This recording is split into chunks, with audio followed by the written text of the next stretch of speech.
Welcome to the Deep Dive. Today we're taking aim at one of the most powerful, but I think it's fair to say, most misunderstood tools for financial stability in South Africa. The trust. Exactly, the trust. We're going far beyond just simple definitions. We are exploring the strategy that allows you to shield your largest assets from unexpected risks, and critically, how to avoid the one mistake that could cost your family an extra R1.3 million in tax. That's right. So if you are serious about securing your wealth and leaving a meaningful legacy, this deep dive is definitely for you. And that's really the core of our mission today. We're taking some pretty complex expert sources and really synthesizing a clear path forward for you. Breaking it down. Breaking it down. The goal is simple: to fully unpack the precise mechanisms of South African trusts, showing how they provide robust asset protection and, crucially, strategic tax efficiency. This allows your wealth to compound across generations, completely outside of your personal estate. Okay, let's unpack that. We talk about trust all the time, but for someone new to this, what is the simple working definition we're using? At its heart, a trust is a powerful legal arrangement. You, the founder, transfer ownership of your assets to a separate legal entity. That entity is managed by people you appoint the trustees. Okay. And these trustees hold the assets for the ultimate benefit of your beneficiaries, your children, future generations, maybe even a charity. So the key here is that separation. The assets aren't legally yours anymore. That is the key takeaway. They aren't yours, but they are managed according to your wishes. And this structure, it's accessible to anyone seeking long-term control and security, not just the hyper-wealthy. And when we look at the strategic results of that separation, what are the biggest draws? What makes people go through the effort? Well, we've identified 4 major benefits that really stand out in the source material. First, and maybe the most valuable, is asset protection. The shield. Exactly. Putting a legal barrier between your personal risks and your family's wealth. Second is tax efficiency, which is mostly about reducing the crippling effect of estate duty and capital gains tax. Third is wealth preservation, so ensuring that stability for the next generation. And fourth, for business owners, it's indispensable for seamless business succession planning. Let's start with that shield. Why is this legal separation of ownership so important in, today's world? We hear about unexpected lawsuits, business failures all the time. Exactly. The shield effect comes down to a legal fact. Once assets are properly vested in the trust, registered in the trust's name, they are legally removed from your personal estate. Gone. This separation provides insulation against a few specific vulnerabilities, and top of the list is protection from personal creditors and legal claims. So if my business faces liquidation or I get hit with a major lawsuit, those trust assets are safe. Provided everything was structured correctly and proactively, yes, typically they are safe. What's the catch? The proactive part. That's the key. You have to avoid any taint of what's called fraudulent conveyance, which basically means you can't transfer your assets after a threat has appeared or when you're already insolvent, just to cheat your creditors. It has to be a forward planning decision. That makes sense. It's about planning ahead, not reacting to a disaster. Ah. What other protective functions are critical here? 2 others really stand out. It offers protection against asset division during personal divorce proceedings, so it can shield those specific assets from being split in a marital dissolution. A big one for many people. A very big one. And then for succession, the trust deed dictates exactly how assets are managed and passed on. This bypasses the whole lengthy, costly, and often contentious process of estate administration. So you skip the high executor fees and the potential for heirs to argue over a will. You do. It provides continuity and certainty. Okay, that continuity point is huge, but here's where it gets tricky. If I put my house or my portfolio into this trust, I don't want to lose all say over it. I'm the founder. I want to remain a trustee. Of course. But the source material is very clear. For this protection to hold up, you must maintain a clear separation of control. So what does losing control practically look like to SARS, to the taxman? That's a fundamentally important question because this is where so many trusts fail. They get declared sham trusts. A sham happens when the founder basically retains total control, treating the trust like a personal bank account. Just under a different name. Exactly. A creditor or SARS will look for evidence. Are decisions documented in official trustee minutes? Crucially, do you have an independent trustee? Are assets being used by the founder without compensating the trust? If you're just signing all the checks yourself, dictating every move, you risk negating the protection entirely. So having an independent non-beneficiary trustee isn't just a nice to have, it's often a necessity for it to be seen as legitimate. Absolutely, especially for family trusts. That independent party ensures that fiduciary duties are being met and that the trust's separate legal identity is maintained. Now, if we move from protection to profit, what's fascinating here is that a trust is really only as good as the assets you put inside it. That's a great point. You have to be strategic. You must select assets that align with the trust's objectives, whether that's wealth preservation, generating income, or just pure tax planning. So we've built the shield, but what are we putting behind it? Is a depreciating asset like a car as valuable as an investment property when we think about long-term tax savings? Decidedly not. The assets that really favor trust ownership are, first, appreciating assets, and second, income-producing assets. And appreciating assets, that's where you win the long game against estate duty. That's the big one. Let's pause there, because we used a big tax term. For anyone just learning this, what exactly is estate duty? Estate duty is the tax the state levies on the net value of your assets when you pass away. In South Africa, that's 20% on the first are 30 million and 25% after that. It's a substantial tax. So how does a trust help you bypass that? By transferring growth assets like growth shares, a development property, and expanding business early in their life cycle, all the capital growth that happens after that transfer, it compounds outside your personal estate. So all that future growth escapes estate duty entirely. Entirely. That's how you leverage time for intergenerational wealth transfer. And income-producing assets, that's where the ongoing annual tax savings come in. Precisely. Assets like a rental portfolio allow for something called income splitting. Now, the trust itself pays a very high flat tax rate, 45% on any income it keeps. Which you want to avoid. You want to avoid that. However, if the trust distributes that income to the beneficiaries, say your adult children, the income is then taxed in their hands at their own individual marginal tax rates, which are almost always lower.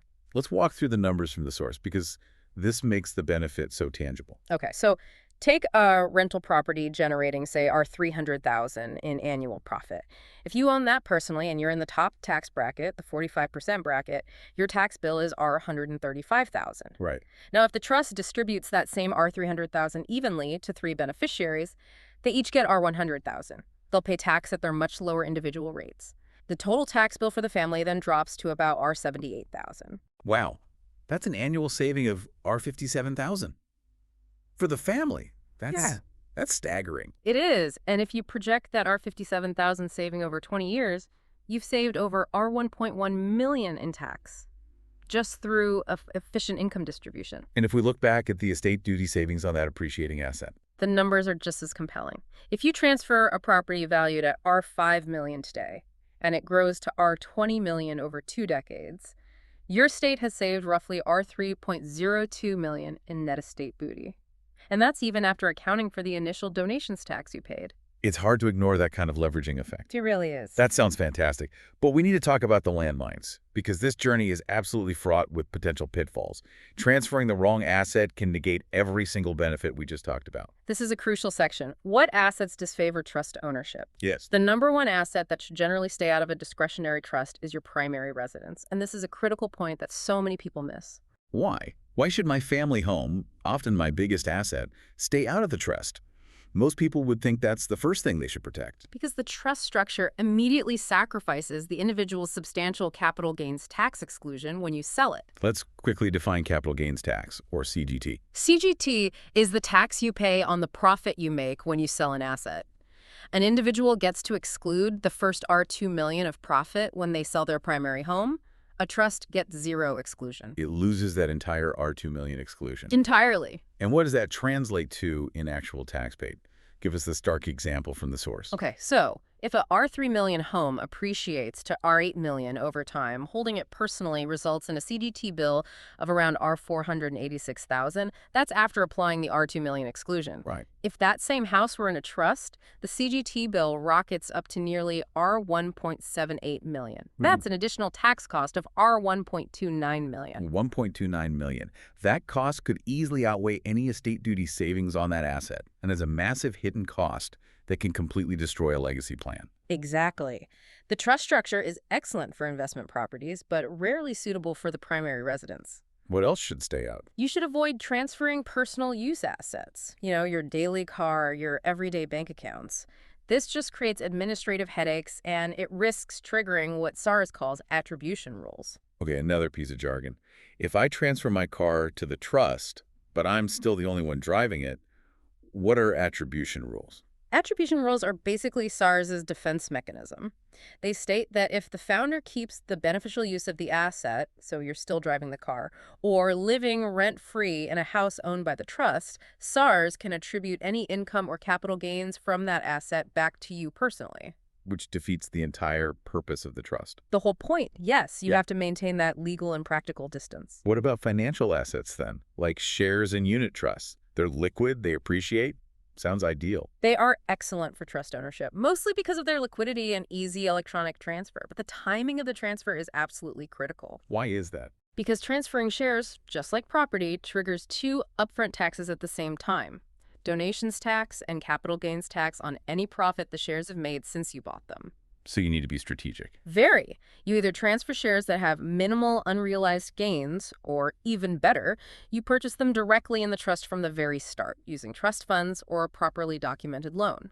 If we just look at the complexity inherent in all these rules, the R1.3 million mistake, avoiding the sham designation, it's so clear that you need precise legal, tax, and admin steps. Absolutely. A poorly executed transfer can trigger massive upfront tax costs and just administrative nightmares. The admin burden alone sounds overwhelming.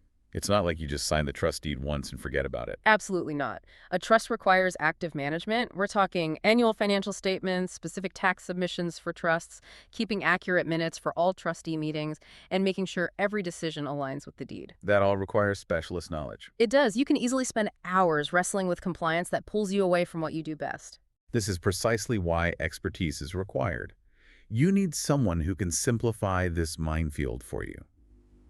We've looked at the mission of Limca Sturman, a dedicated trust consultant, and her aim is, and I'm quoting here, to educate and empower individuals, families, and business owners by providing expert trust consulting services that simplify estate planning and wealth protection.